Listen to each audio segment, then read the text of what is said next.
خلوني الحالي خلوني الحالي أحسن لي يبقى على الرديان بعزمه وأبرك لي أسجم بجوج الخرى الخالي من مجلس ما تميز جده وهزله تلقاه نور يلج بصوته العالي متغطرس في كلامه طلعه ونازله خلوني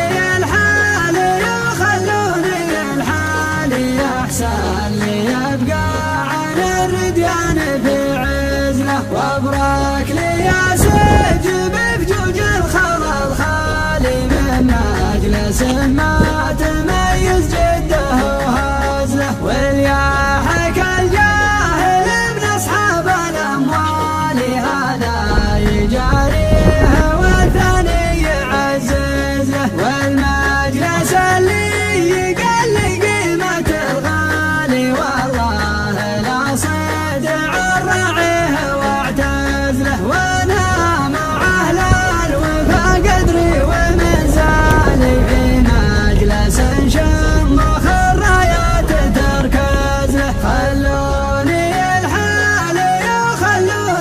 الحالي أحسن لي يبقى